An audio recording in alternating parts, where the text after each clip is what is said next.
tinggal di bumi, namun sosoknya eksis di langit. Dia seorang pemuda Yaman yang hidup di zaman Nabi Muhammad. Dia bukan orang yang kaya, melainkan hanya seorang fakir, dan hanya hidup berdua dengan ibunya, yang lumpuh dan buta. Sehari-hari, penghasilannya dari menggembala domba, hanya cukup untuk makan ibunya. Apabila ada lebih, terkadang ia gunakan untuk menolong tetangganya, yang juga kesusahan. Selebihnya dia sering berpuasa.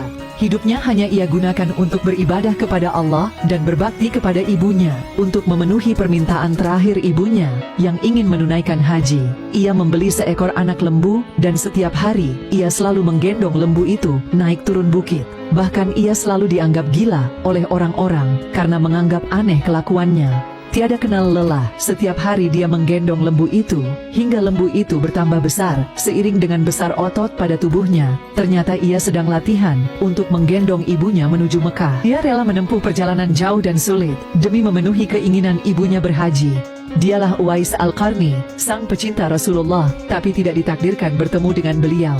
Uwais sering merasa sedih setiap kali melihat tetangganya usai menemui Rasulullah. Ia ingin sekali menemui beliau, namun di saat yang sama, ibunya tidak bisa ia tinggalkan. Ia selalu bertanya-tanya, kapankah ia bisa bertemu dan memandangi wajah Rasulullah dari dekat. Saking cinta dan rindunya, ketika ia mendengar ada yang melempari Rasulullah hingga membuat gigi beliau patah, Uwais turut mematahkan giginya dengan batu hingga patah pula. Akhirnya, pada suatu hari, ia ungkapkan semua isi hatinya kepada ibunya dan meminta izin untuk bisa bertemu dengan Rasulullah. Ia berjalan menuju Madinah. Nasib malang pun dia temui di sana karena Rasulullah yang dirindukan ternyata sedang berperang. Dengan kecewa, dia duduk di bawah pohon dan menangis, ingin sekali menunggu Rasulullah. Namun ingatannya kembali pada ibunya yang menunggu di rumah. Rasulullah menceritakan kepada para sahabat, kalau kalian ingin berjumpa dengan Uwais, perhatikanlah ia mempunyai tanda putih di tengah telapak tangannya.